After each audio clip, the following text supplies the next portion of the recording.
पंचमी कौतक होवा अचरज होवा संसार।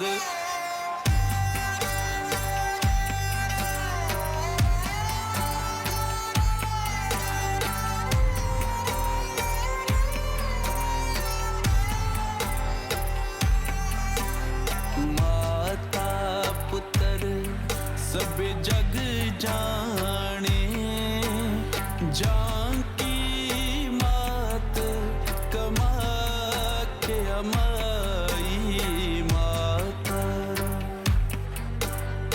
महाकाली का पुत्र कहावे महाकाली का पुत्र कहावे।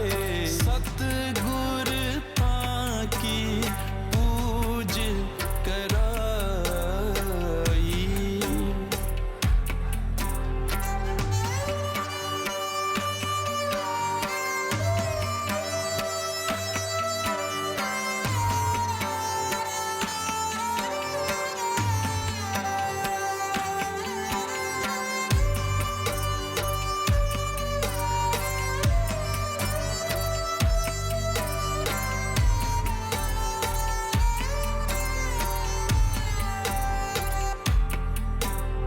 तख्त बिराजा करोली शंकर तख्त बिराजा करोली शंकर। सतगुर पूरे किन्नी ठकुराई आई सनातन की अब बारी। धर्म सत परचम लहराई।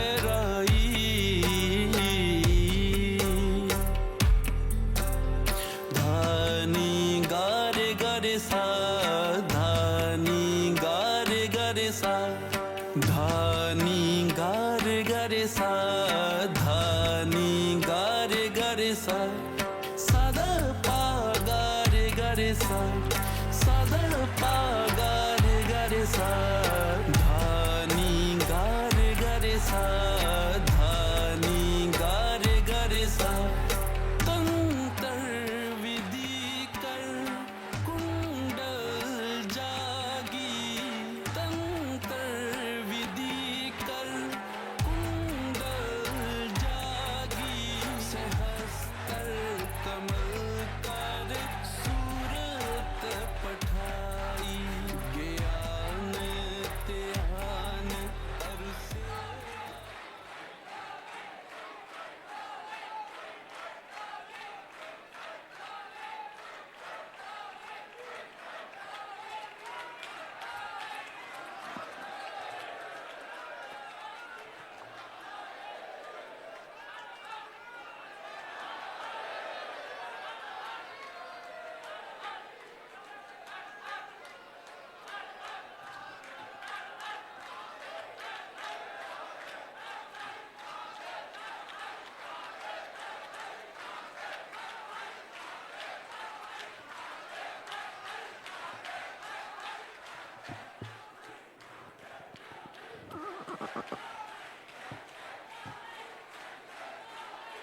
ओम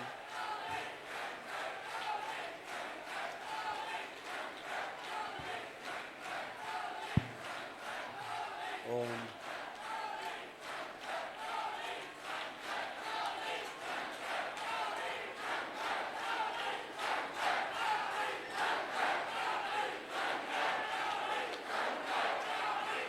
बोलिए सद्गुरुदेव भगवान की, गुरु माता की, भगवान भोलेनाथ की, माता कामाख्या की, सभी संतों की, गौ माता की। बोलिए सच्चे दरबार की, करौली शंकर महादेव धाम की, गंगा मैया की। हर हर महादेव।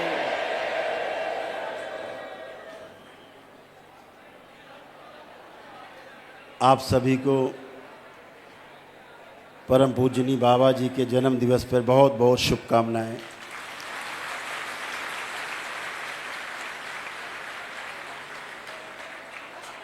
आज बहुत ही महत्वपूर्ण दिवस है।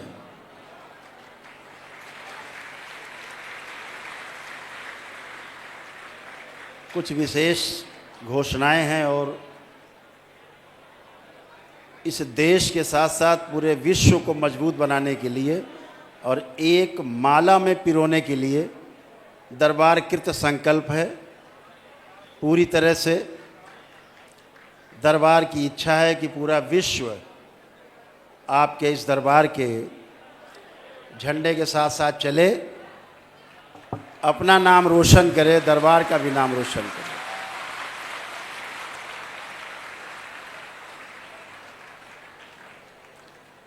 यह मनुष्य शरीर आदमी इसीलिए लेके पैदा होता है कि हम 84 लाख योनियों के बंधन से, जन्म मरण के बंधन से पार हो जाएं और जहाँ से यात्रा शुरू की थी गोल गोल करके वहाँ पहुँच जाएं। यह अभिलाषा प्रत्येक मानव शरीर की, उसके अंदर रहने वाले जीवन की रहती है। जन्म लेने के पश्चात अपने अपने कर्म भोग के अनुसार, अपने अपने पितरों के रहने के कारण, नाना प्रकार की स्मृतियों के कारण ये संभव नहीं हो पाता। और जब ये संभव नहीं होता तो मानव जीवन पूरा का पूरा बेकार चला जाता है, कुछ बचता नहीं। तो जैसे जन्म लिया था, फिर मृत्यु, और फिर जन्म और मृत्यु, किस योनि में जन्म होगा पता नहीं, लाखों वर्षों का फेर है। मोक्ष के लिए हर व्यक्ति इस मनुष्य शरीर का प्रथम चरण में इस्तेमाल करना चाहता है। मोक्ष के लिए प्रथम चरण है कि 84 लाख योनियों के जन्म मरण के बंधन से पहले मुक्ति पाई जाए। ये मोक्ष का पहला चरण है। मोक्ष का दूसरा चरण है तमाम रहस्यों से भरा हुआ, चमत्कारों से भरा हुआ, बहुत आकर्षित करने वाला जो सूक्ष्म जगत है, उससे मुक्ति पाई जाए। और तीसरा जगत है, तीसरा चरण है कि जहाँ से माया प्रस्फुटित होती है, जहाँ से बनने बिगड़ने का खेल शुरू होता है, उस तीसरे चरण को कारण जगत से मुक्ति पाई जाए और महाकारण जगत में पहुंचा जाए।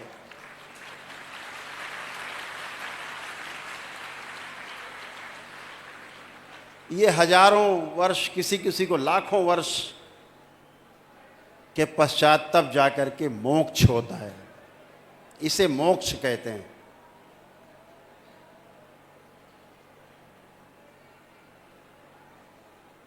इस मोक्ष की पहली सीढ़ी ये मनुष्य शरीर है।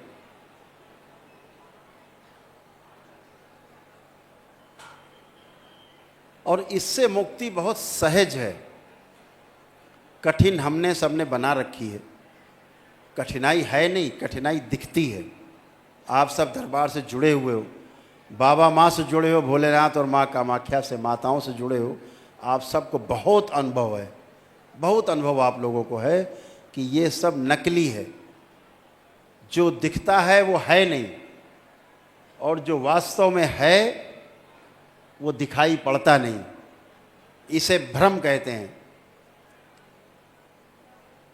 इस दरबार ने संकल्प किया हुआ है कि इस मानव जाति को इसी भ्रम से मुक्ति दिलानी है।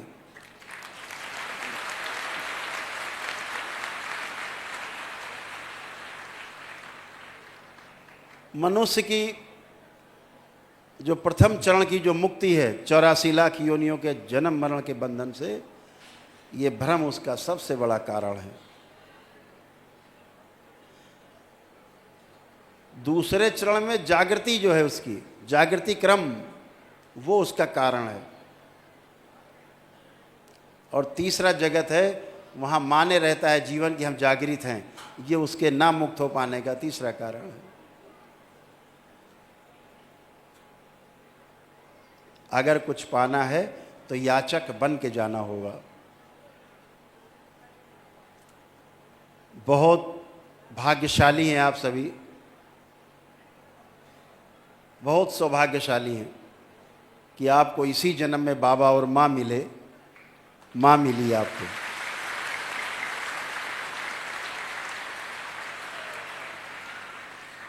बाबा आप सबके पथ प्रदर्शक हैं, मार्गदर्शक हैं, और माँ आपके उस मार्ग में आने वाले एक एक कंकड़ को, कांटे को हटा करके आपके लिए रास्ता सुगम करती है, संरक्षण देती है। बिना माँ के मुक्ति नहीं। जिन्होंने मान रखा हो कि हम शिव की उपासना करके मुक्ति पा जाएंगे, दिन में सपने देखने जैसा, दिन में तारे देखने जैसा। आदि गुरु शंकराचार्य जी भी यही माने हुए थे। जिस दिन उनको एक ज्ञान हुआ बिना माया के मुक्ति नहीं, माया को समझे बिना मुक्ति नहीं, उसी दिन वो आगे बढ़ पाए, नहीं तो रुक गए थे। 4 चरण हैं जीवन के। एक स्वयं को समझना, स्वयं में समाधानित होना, स्वयं में समाधान प्रस्तुत होना। स्वयं में जब समाधान हो जाता है तो व्यक्ति परिवार की तरफ मुड़ता है और परिवार में समृद्धि ला पाता है।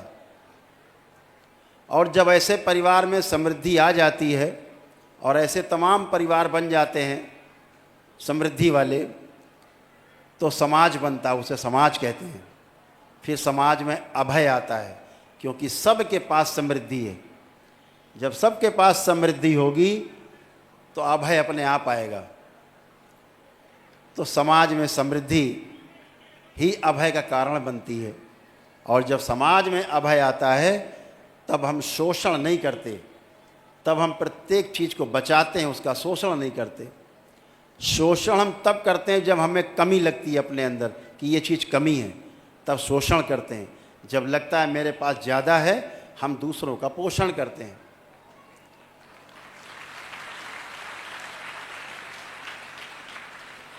शंकराचार्य जी ने गृहस्थ जीवन को नहीं जाना था। जब वो शास्त्रार्थ करने निकले पूरे देश में भ्रमण के लिए, हिंदू संस्कृति का परचम लहराने के लिए, सनातन धर्म से लोगों का परिचय कराने के लिए, फैलाने के लिए, तो उनका सामना एक महाविद्वान ब्राह्मण से, मंडन मिश्र से हुआ। मंडन मिश्र से जब शास्त्रार्थ हुआ, वो हार गए।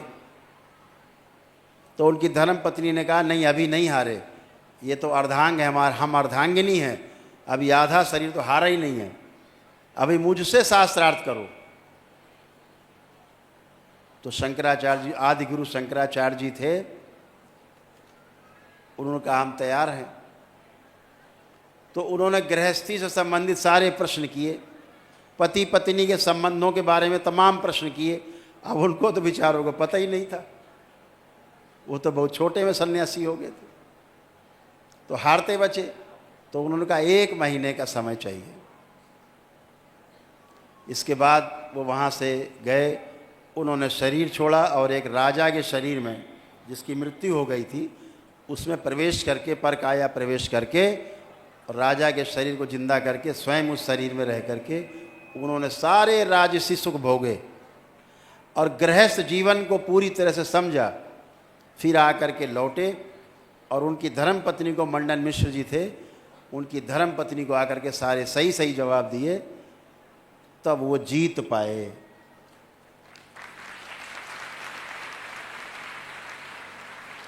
इसका क्या निकलता है संदेश? कि गृहस्थ धर्म सर्वोपरि है।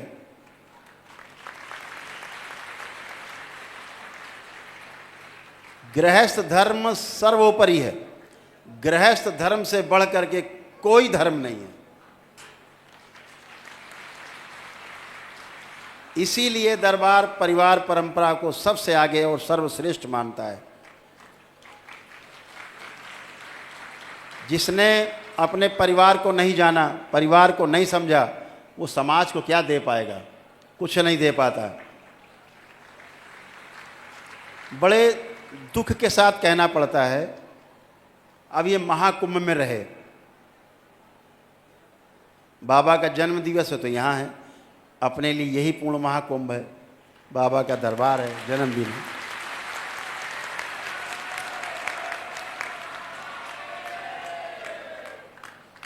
मैंने वो चीज़ देखी जिसका वर्णन करना बहुत ज़रूरी है, आपको समझना बहुत ज़रूरी है।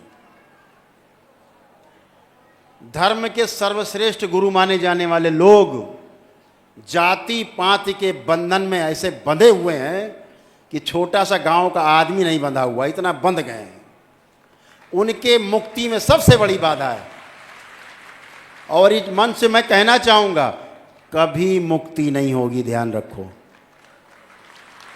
जो जाति पाति सीमा देश के बंधन में बंधता है वो कभी आगे नहीं जा सकता। आप बंधन अपना स्वयं बांध लेते हैं। बहुत बड़ी समस्या है। अच्छा, आप गृहस्थ हैं, अरे राम राम राम, फिर तो आपसे बात करना उचित नहीं है। आप गृहस्थ हैं, अरे उन्हीं गृहस्थों की जूठन खाते हो तुम सब साधु संत, उन्हीं की जूठन खाते हो, हमारी जूठन खाते हो तुम, और उन्हें ही सबसे नीच बताते हो। तुम्हें शर्म आनी चाहिए। ऐसे साधु संतों को शर्म आनी चाहिए जो गृहस्थों की जूठन खा के उनके बल पे जिंदा हैं और उनको नीच बताते हैं। राम हो, कृष्ण हो, बुद्ध हो, महावीर हो, जितने महापुरुष हो, शिव हो, विष्णु हो, महे कोई हो, ब्रह्मा हो, सब परिवार परंपरा का पालन करते हैं। उनकी पूजन करते हो जो गृहस्थ धर्म का पालन करते हैं, और गृहस्थों को नीच समझते हो। तुमसे बड़ा नीच कोई भी नहीं है।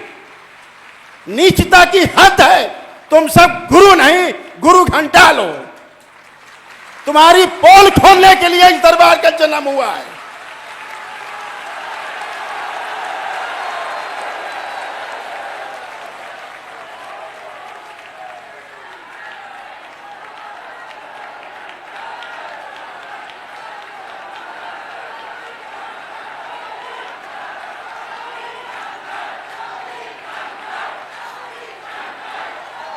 ऐसे नीच धर्मात्मा अपने आप को धर्मात्मा कहते हैं। किसी पद पर बैठ जाने से आप धर्मात्मा नहीं हो जाते। अपने कर्मों से, अपने आचरण से धर्मात्मा बनते हो, बातों से नहीं। ये बातों से धर्मात्मा बनने चाहते हैं। ऐसे लोगों का समाज से बहिष्कार होना चाहिए। बहुत गहरा दुख होता है सुन करके जब ये कहते हैं अरे वो तो गृहस्थ है। अरे ये तो गृहस्थ है। तुम सन्यासी बने हो, उसी मां के कोख से पैदा हुए हो, उसी मां के रक्त से पैदा हुए हो। गृहस्थ नहीं होते तो तुम पैदा नहीं होते धरती पे। शर्म आनी चाहिए। उसी मां को गाली देते हो, मां के परिवार को गाली देते हो, तुम्हें शर्म आनी चाहिए। तुम साधु संत महामंडलेश्वर कहने लाने के लायक नहीं हो। तुम लोग पद लेने से कोई बड़े धर्मात्मा नहीं बन जाओगे। तुम ना धर्मात्मा हो, ना ज्ञानी बन जाओगे। अज्ञानी हो, अज्ञानी रहोगे। जिस प्रकार जीते थे गांव में जाति पाति में, आज उससे ज्यादा भयंकर जाति पाति का जहर लेकर के जी रहे हैं। ये मैंने पूरे महाकुंभ में देखा है। सड़े गली मानसिकता के लोग, सड़ी गली मानसिकता। ये संत हैं, ये साधु हैं जो गृहस्थों को गाली दें। राम भी गृहस्थ थे, उनके तलवे क्यों चाटते हो दिन रात? कृष्ण गृहस्थ थे, तलवे क्यों चाटते हो दिन रात कृष्ण के? वो भी गृहस्थ हैं। तब तो तलवे चाट के, भजन गा के, उनके कथावाचक बन के, ताता थैया करके आप उनका जूठन खाते हो और उन्हें सबसे नीच बताते हो।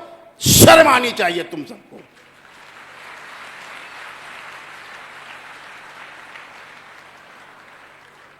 ध्यान रखो, हिंदू समाज अब प्रमाण चाहता है, बातों से बात नहीं बनेगी। प्रमाण देना होगा। अगर तुम धर्मात्मा हो तो तुम्हारे आचरण से प्रमाण मिलना चाहिए। अगर तुम मानव को मानव नहीं समझते, जाति पाति में, गोरे काले में बांटते हो, छोटे बड़े अमीर गरीब में बांटते हो, सन्यासी और गृह से बांटते हो, तो तुमसे बड़ा कोई नीच और अज्ञानी कोई हो नहीं सकता। दरबार ये घोषणा करता है कि तुम अज्ञानी हो, और तुम्हारी सबकी पोल खोलने के लिए इस दरबार का जन्म हुआ। ध्यान रखो।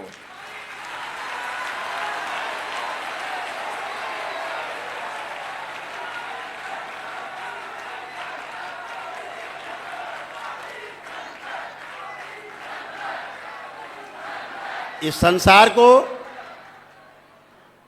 भारत को, पूरे विश्व को अगर किसी ने दिशा दी है तो गृहस्थ लोगों ने दी है।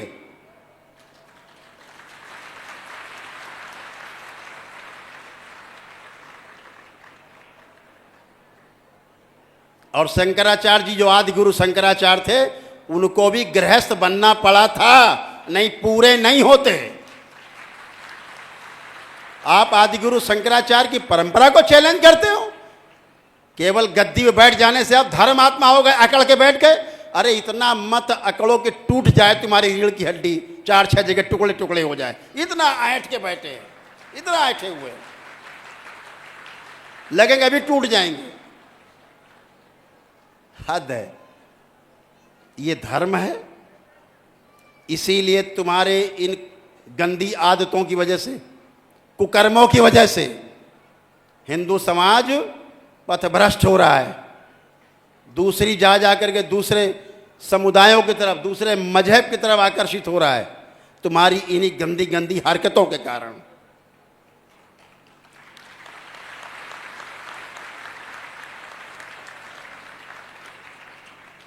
तुम में इतनी ताकत होती तो महाकुंभ में इतनी बड़ी घटना हुई, इतने सब इकट्ठे हो, कभी रोक के दिखा देते कि घटना ना होती। तो तुम्हारी ताकत को हम जानते हैं, तुम्हारी हैसियत जानते हैं। शर्म आनी चाहिए। तुम्हारी नाक के नीचे लोग कुचल के मर गए। धर्मात्मा कहते हो अपने आप को, बड़ा ज्ञानी और बड़े सिद्ध मानते हो अपने आप को। कुछ भी नहीं हो, सब टोटल नकली, सब नकली।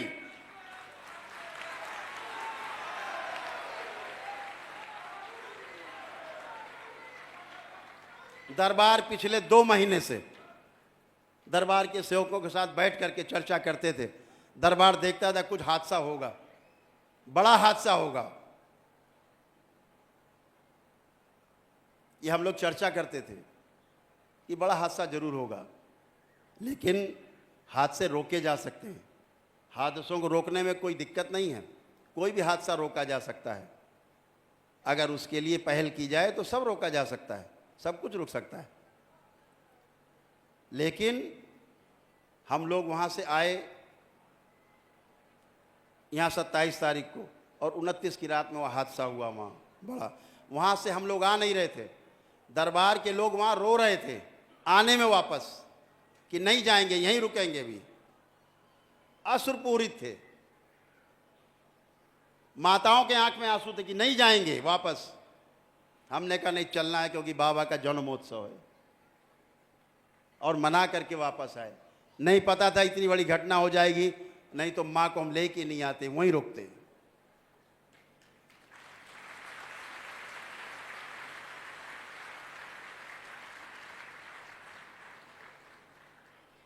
मन तो आने का नहीं कर रहा था, वहां से किसी का आने का मन नहीं था, मेरा भी आने का मन नहीं था। अनमने मन से हम लोग महाकुंभ से यहाँ आए थे। ये लगता था यहाँ रहना बहुत जरूरी है, यहाँ रहना बहुत जरूरी है। लेकिन जो भोलेनाथ को मंजूर, माँ को मंजूर होता वही है। लेकिन इन्हें अगर कोई चैलेंज करे, इनके पास जवाब नहीं है। लोग हज करने जाते हैं, कभी आप एक कैजुअलिटी नहीं सुनते होंगे। बहुत भारी भीड़ रहती है, सारा मैनेजमेंट है। अपनी भी जिम्मेदारी बनती है कि जो व्यवस्था बनाई गई उसका हम पालन करें। कुछ हजार लोग करोड़ों लोगों को नहीं संभाल सकते, आपको दिशा दे सकते हैं, रोक सकते हैं आगे जाने से, आगे जाने का मार्ग बता सकते हैं, लेकिन जब उसका हम उल्लंघन करते हैं तो उसका परिणाम भी भोगना पड़ता है। कहना यही चाहते हैं आप सबसे, आप गृहस्थ होकर के अपने आप को नीचा नहीं समझना है, इन सन्यासियों से अपने आप को ऊपर समझना है, आप इनसे ऊपर हो।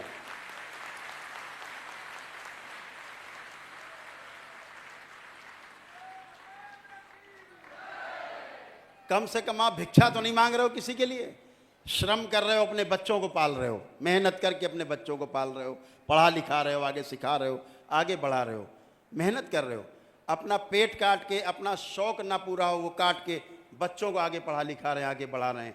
आप सब सर्वश्रेष्ठ हो, सबसे महान हो, सब गृहस्थ। इनकी तरह गृहस्थों से भिक्षा मांग के खा रहे हैं और गृहस्थों को ही गाली दे रहे हैं। इनके जैसे लोग तो आप बहुत अच्छे हो, बहुत आगे हो, और मुझे गर्व है, बहुत गर्व है कि गृहस्थ लोग सन्यास की दीक्षा भी लेंगे घर बैठे। जैसे ही 15वां लेवल क्रॉस होगा तंत्र का, जो भी चाहेगा सन्यास की दीक्षा लेगा और घर रहते हुए लेगा।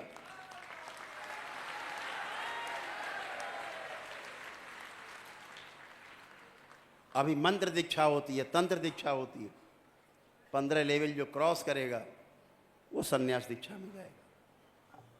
तो सब कुछ घर रहते हो, बाहर भी तो घर ही है।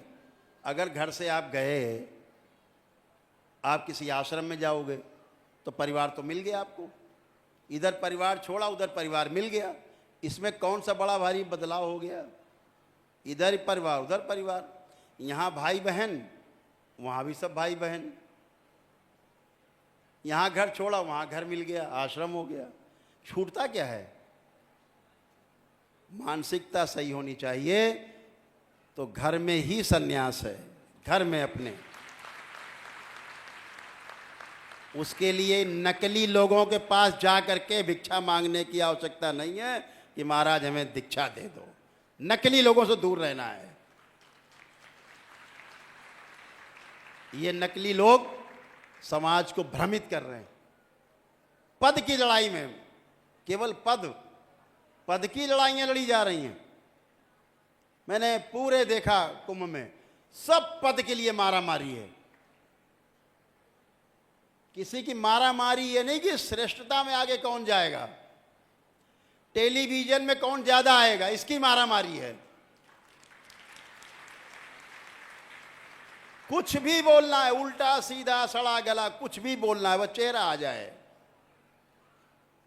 ऐसे ऐसे नकली लोग बन के घूम रहे हैं, पद चाहिए। ऐसे ऐसे लोग नाम लेने में शर्म आती है, बैठे हैं पदाधिकारी बन के, धर्म अधिकारी बन के, शर्म आती है। आप मॉडल बन रहे हैं, इस युवा समाज का आप मॉडल हैं। एक श्रीमान जी कम से कम 20-25 करोड़ का आश्रम बना के बैठे हैं कुंभ मेला में, राजा भी फेल है। तुम मॉडल हो आज के युवा का, तुम यही बताना चाहते हो कि इसी तरह रहना है, तुम सन्यासी हो। भोगी है नंबर 1 के, 1 नंबर के भोगी, नंबर 1 के अय्याश।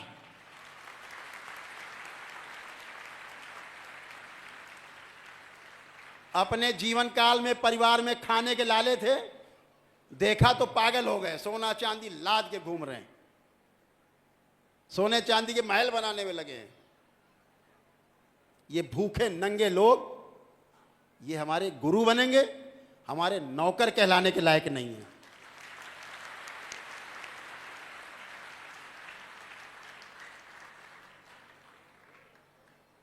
हमारे ऋषि मुनियों ने अपने अपने परिवारों के साथ, हमारे जितने ऋषि मुनि रहे सब गृहस्थ थे, सारे गृहस्थ। जिन्होंने इतने बड़े बड़े ग्रंथ लिखे हैं, जिन्हें पढ़ के बड़े भारी मठाधीश बनते हैं, ये सब, वो सारे के सारे सब गृहस्थ थे, सब गृहस्थ थे। और एक बात और बता दें, इसमें से 95% लोग ब्राह्मण नहीं थे। जितने ऋषि मुनि हुए 95% से ज्यादा लोग ब्राह्मण थे नहीं, ब्राह्मण अपने आचरण से ब्राह्मण हुए, वो पैदाइशी ब्राह्मण नहीं थे।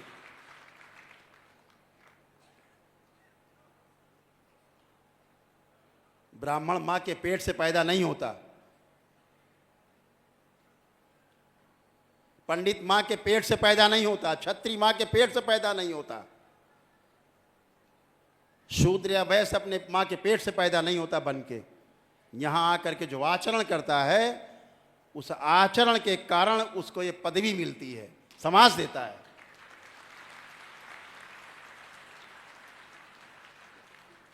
इस समाज ने कभी जाति पात का भेद नहीं किया, योग्यता को सम्मान दिया हमेशा। योग्यता रही है तो इस समाज ने झुक करके सम्मान दिया है, चाहे ब्राह्मण क्यों ना रहे, उन्होंने सम्मान दिया है। इस समाज ने, हिंदू समाज ने कभी कमी नहीं रखी, अपने को जाति पात के बंधन में नहीं बांधा, सब तोड़ा है इसने। लेकिन जब ये बैठ जाते हैं गेरुआ पहन के, तो इनकी बुद्धि घूम जाती है, फिर ये जाति पात बनाते हैं बंधन।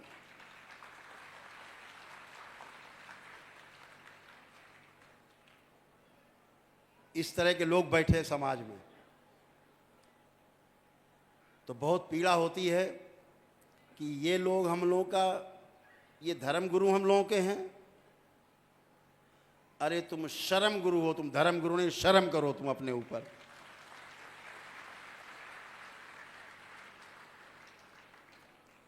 तमाम लोग दिशा भ्रमित करते हैं, दरबार का काम आपको दिशा, सही दिशा में ले जाए।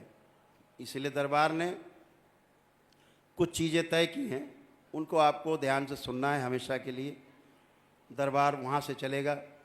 अभी दरबार ने ऐसी व्यवस्था बना दी है, माँ की प्रतिमा की स्थापना हुई है, माता महाकाली की।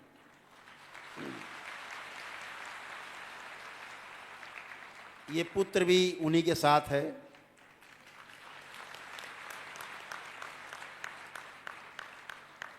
जब भी आप कोई प्रक्रिया करते हैं, दरबार की अनुष्ठान करते हैं, खास तौर से वनडे करते हैं, लोग बैठे रहते हैं जब तक हम नहीं आते, स्क्रीन पे मिलते नहीं। कहते हैं गुरुदेव अभी वहाँ बैठे थे तब तक कष्ट था, अब आपसे मिल रहे हैं तो कष्ट अब नहीं है। अब कोई प्रक्रिया करके जाएगा दरबार की और सिर्फ वहाँ माँ के दर्शन करेगा, अंत में सेवकों के साथ बैठ करके, वहीं सारे आपके कष्ट, सारे रोग जो 400 प्रकार के, वहीं समाप्त हो जाएंगे।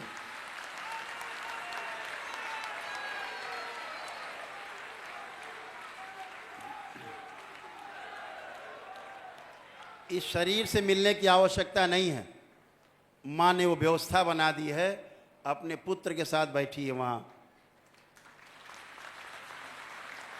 आप गए, आप वहीं हल्के हो जाएंगे। जैसे हमसे मिलके स्वस्थ आप फील करते थे, ऐसे वहाँ पहुँच के आप स्वस्थ होंगे। तो हमसे मिलने की आपकी बाध्यता समाप्त हो गई कि गुरुजी से मिलना ही जरूर है। ये दरबार ने एक व्यवस्था बनाई है, जहाँ आप सामने गए, आँख बंद करके अपनी बात बोली, गया, नष्ट। सब लोग प्रयोग करना, सारे प्रयोग करना बारी बारी, सब चला जाएगा, बचेगा ही नहीं। ऐसी व्यवस्था बनी हुई है। दूसरा, जो एक दिवसीय अनुष्ठान की प्रक्रिया थी वनडे की, जैसे चल रही थी वैसे ही चलती रहेगी।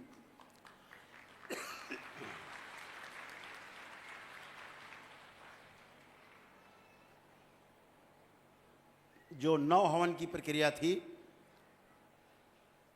इस पूरे फरवरी तक चलेगी। 1 मार्च से 9 हवन की प्रक्रिया सदा के लिए समाप्त हो जाएगी।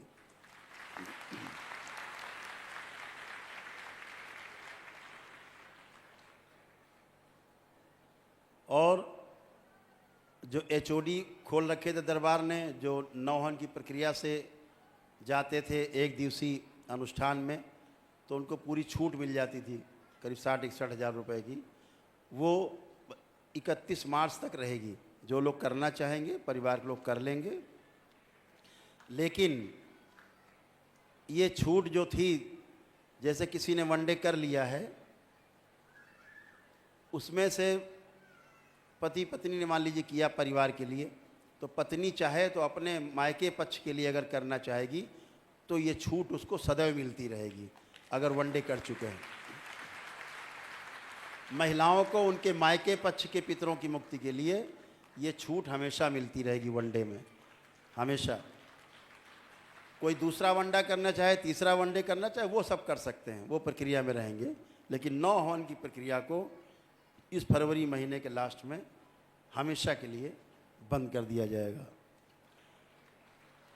इसी प्रकार से जो अमावस्या का कार्यक्रम होता है, बहुत लोगों को कष्ट झेलने पड़ते हैं। एक तो लोग कष्ट में होते हैं, घर से लाने में परिवार के साथ आते हैं, दसियों हज़ार रुपए खर्च हो जाते हैं, वहाँ से लाना सबको, फिर यहाँ रहना, खाना पीना, रास्ते का समस्या आने जाने की, उतना समय नष्ट होना, छुट्टी लेना, किसी को कोई काम है, किसी को कोई कार्य है, तो वो ना हो तो दरबार यहाँ हवन तो होगा हर अमावस्या को, लेकिन जो अमावस्या का जो उत्सव होता था वो नहीं होगा। उसकी जगह पर दरबार ने एक किट बना दी है, अमावस्या हवन की किट है, वो अभी आपको दरबार के सेवक दिखाएंगे शाम को, वो ले लेंगे ज़रूर। और अपने घर पर ही अमावस्या के दिन जब दरबार यहाँ ब्राह्मण हवन करेंगे तो आप घर में अपनी वो किट खोल करके अपने घर में ही हवन करेंगे, तो अमावस्या का आपका हवन पूरा माना जाएगा, आपकी उपस्थिति मानी जाएगी। तो आपको भाग भाग के नहीं आना पड़ेगा, ये ध्यान रखें। वो अमावस्या की अपनी हवन की किट जरूर अपने साथ ले जाएंगे, अमावस्या आपके घर करेंगे। दूसरा, जो लोग कुछ लिखा है तो देख के ही बोल दे, ये रह जाएगा।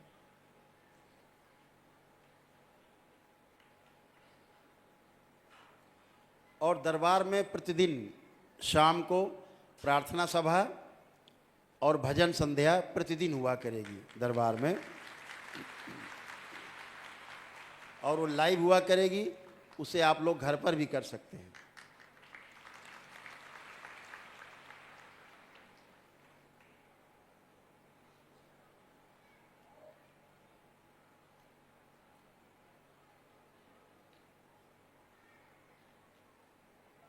और जो लोग रिपीट मिलते हैं, कभी प्रक्रिया कर ली है, घर परिवार में किसी को समस्या है कि मिलना है दोबारा, तो वो शुक्र शनि इतवार को मिल सकते हैं, तो उनका समय ज़्यादा बर्बाद नहीं होगा। वो शुक्र शनिवार में इतवार में 3 दिन में मुलाकात कर सकते हैं दरबार से। और प्रत्येक 15 दिन में लाइव आकर के भजन संध्या और प्रवचन जो भी होंगे वो हम दरबार में होंगे, वो लाइव होंगे, हमारे साथ होंगे, वो घर परिवार में आप रह करके देख करके इसको कर सकते हैं। और प्रत्येक 15 दिन के अंदर ही जो है रुद्राभिषेक और माँ महाकाली का जो अभिषेक होता है दरबार में, वो मेरे द्वारा जो किया जाएगा लाइव, वो अपने घर पर आप बैठ करके उसको आनंद ले सकते हैं उसका। इसी प्रकार से ध्यान साधना के कार्यक्रम जो हैं वो भी 15-15 दिन पे लाइव हमारे द्वारा किए जाएंगे, पहले से आपको पता रहेगा। उसमें आप लोग अपने घर पर ही ध्यान साधना आदि के कार्यक्रम घर पर ही कर सकते हैं। अभी 8 तारीख को पटना में कार्यक्रम है, पटना में सम्मेलन है दरबार का, तो इसी प्रकार हर प्रदेश में अलग अलग जगह आयोजित होगा। संकल्प जैसे होते थे मंगल शनिवार को, वैसे ही होते रहेंगे। और पद यात्रा जो बंद थी उसे आज से खोला जा रहा है।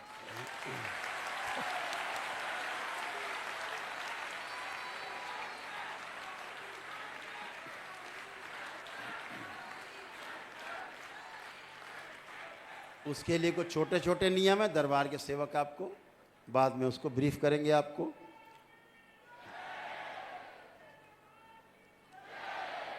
और एक दल है छोटा सा जो छोटे छोटे कार्यों में हाथ बटाएगा। जैसे शंकर सेना अपने तमाम कार्यक्रम आयोजित करती है, ऐसे साथ में उनकी सेवा के लिए जो नवयुवक रहें वो एक और दल की घोषणा करती है। उस दल का नाम होगा डमरू दल।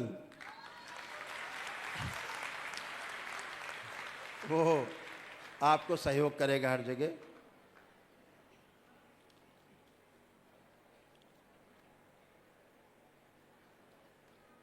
बाकी जो तमाम घोषणाएं पहले भी की जा चुकी हैं दरबार के द्वारा,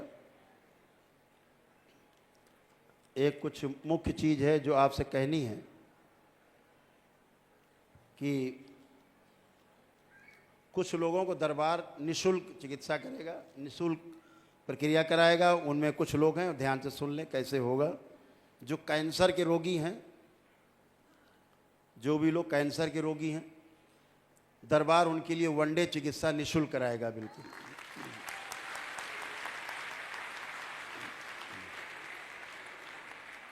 और जो बच्चे हैं 14 वर्ष की उम्र तक के, उन्हें कोई असाध्य रोग है, उनकी चिकित्सा भी दरबार बिल्कुल निःशुल्क करेगा।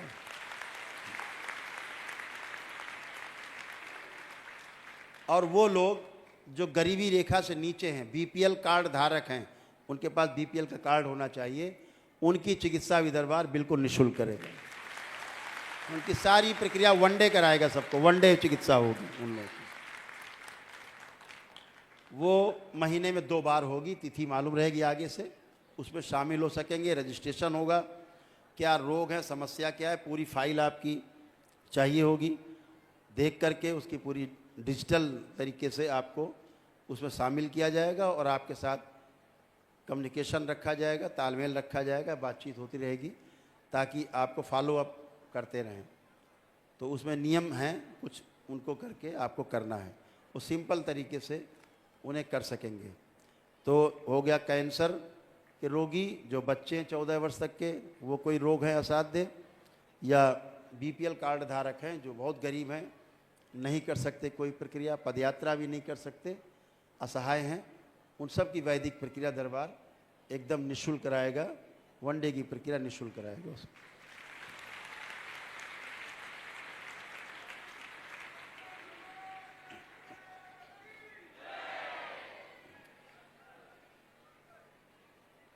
अब एक घोषणा है छोटी सी जो बहुत दिन से बहुप्रतीक्षित थी।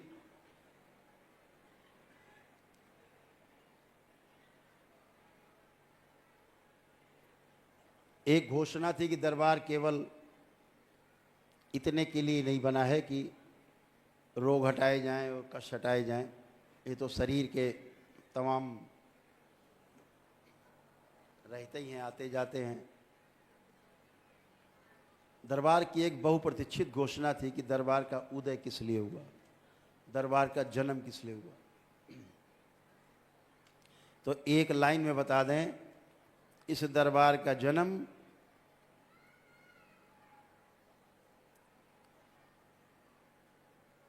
भगवान शिव की इच्छा के अनुसार, माँ की इच्छा के अनुसार,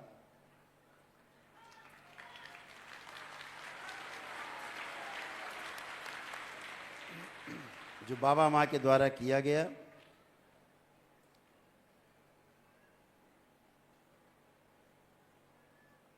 वो सबसे बड़ी जो आप लोग सोच रहे थे क्या घोषणा होगी, तो तंत्र की पुनर्स्थापना के लिए इस विश्व में इस दरबार का जन्म हुआ। इस बात को गांठ बांध लो।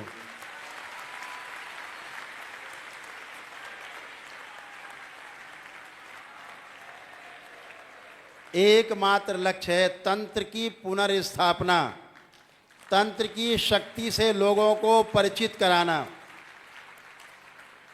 और ये आवश्यक नहीं कि उसके लिए आप सन्यास ही ले लें, पहाड़ पे चले जाएं, जंगल में, गृहस्थ रह के भी करना है। आप उस सब प्रक्रिया में धीरे धीरे आगे बढ़ रहे हो,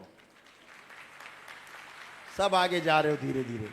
इस पूरे संसार में तंत्र को पुनर्स्थापित करना है, प्रतिष्ठित करना है। इसकी प्रतिष्ठा खो गई, इसकी छवि धूमिल की गई।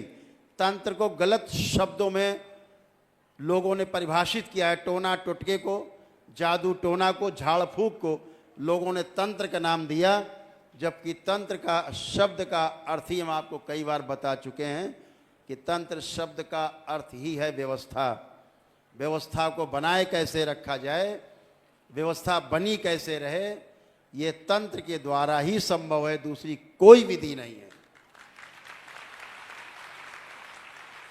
और ये पलट करके युगों से वो व्यवस्था बनने जा रही है कि तंत्र के मार्ग से मुक्ति का मार्ग खुलेगा, आपका मोक्ष का द्वार खुलेगा। इसी तंत्र से जो आप एक एक चरण आगे बढ़ रहे हो। 300 लोगों को चयन पिछली बार 10वें लेवल के लिए हुआ था। अभी 11 फरवरी को उनसे मिलना है। 12 तारीख को पूर्णिमा है, 13 को तंत्र दीक्षा वाले हो जाएंगे।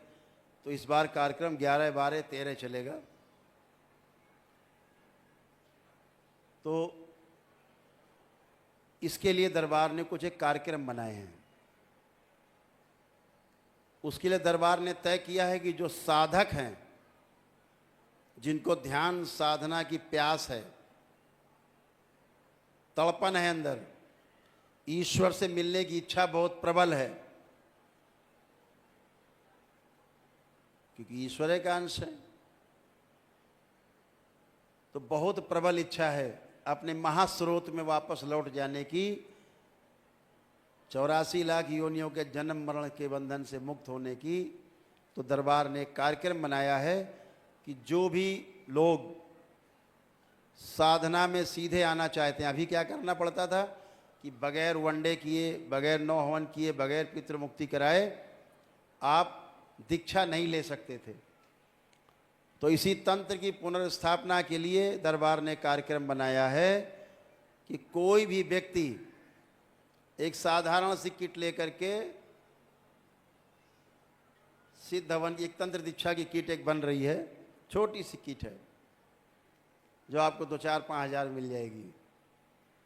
केवल उससे शुद्धि करके तंत्र दीक्षा ले सकते हैं, मंत्र दीक्षा ले सकते हैं।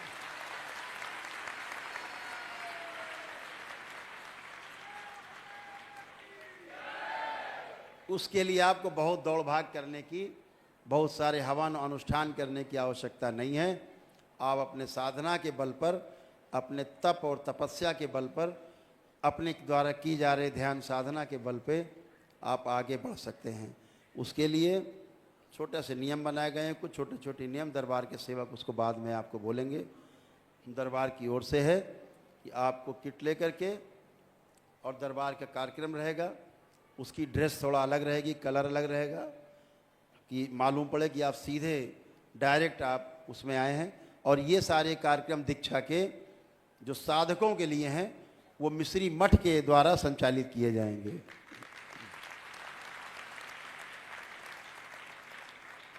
तो हम सभी दरबार की ओर से संकल्प लेते हैं कि तंत्र की पुनर्स्थापना करनी है इस विश्व में। तंत्र का परचम लहराना है पूरे विश्व में।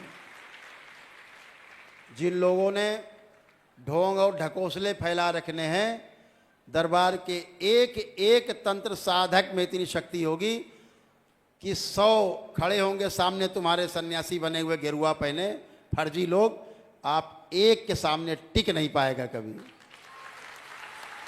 फेल हो जाएंगे गृहस्थ के आगे। जो गृहस्थ है वो ताकतवर होगा। इनको दिखाना है कि जो गृहस्थ धर्म का पालन कर रहा है वो बहुत आगे है, तुमसे बहुत आगे है। तुम भाग के गए हो गृहस्थी से, लेकिन तुम्हें सन्यास धर्म का पता नहीं है। जैसे यहां लड़ते झगड़ते थे पद के लिए, पैसे के लिए, प्रतिष्ठा के लिए, इससे ज्यादा लड़ाई झगड़ा वहां कर रहे हो जाकर के। ये तुम हमारे रोल मॉडल नहीं हो। तो गृहस्थ धर्म सबसे सर्वोच्च, इस बात को हमेशा ध्यान रखना। ये दरबार का मूल मंत्र है। जो गृहस्थ धर्म जिसने नहीं अपनाया वो पार नहीं पा पाया, कभी पार नहीं जा पाएगा। ध्यान रखो। दरबार से जुड़ करके जो सन्यासी आएंगे, जिन्होंने गृहस्थ में पालन नहीं किया है गृहस्थ धर्म, दरबार के पास उसकी प्रक्रिया है, जिसको दरबार की जो गृहस्थ धर्म की जो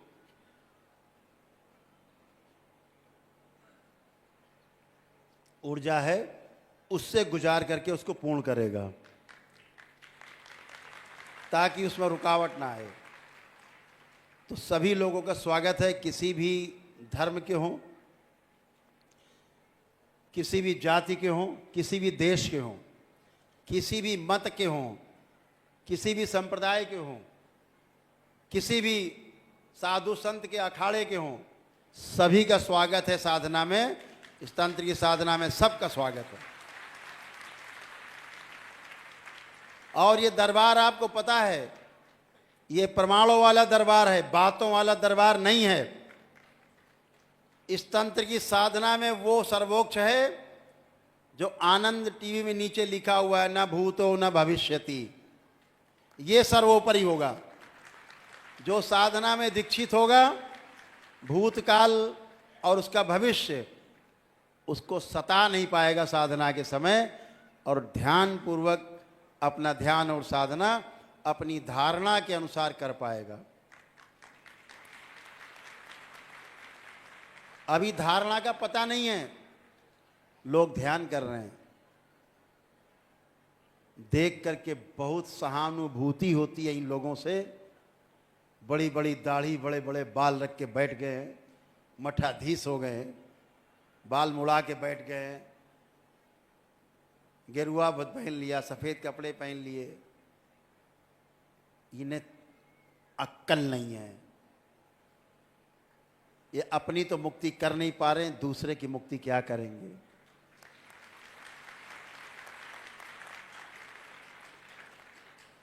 धारणा का पता नहीं है, ध्यान कराए जा रहे हैं।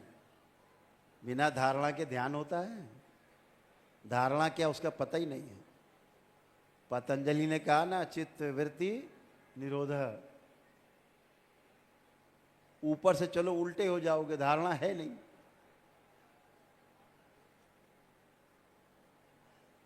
तो कभी इस पर विस्तार से चर्चा होगी।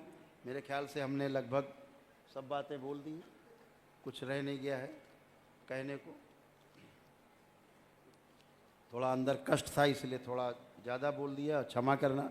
किसी को मेरी बात बुरी लग गई हो तो क्षमा करेंगे।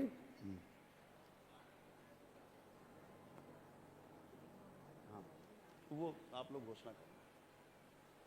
अभी जो पदयात्रा के कुछ नियम हैं, दरबार के सेवक आपको सामूहिक रूप से उसके वीडियो बनेंगे, क्या करना है। और मंत्र दीक्षा, तंत्र दीक्षा में दूसरा एक कार्यक्रम अगर आप लोग करेंगे, अपने घर पर आयोजन करें, मोहल्ले में आयोजन करें, भजन, दरबार के भजन अगर महिलाएं, बच्चे, पुरुष बैठ के करते हैं एक साथ, तो उससे भी तमाम आपकी समस्याओं का हल होगा। दरबार ने वो शक्ति भी खोल रखी है।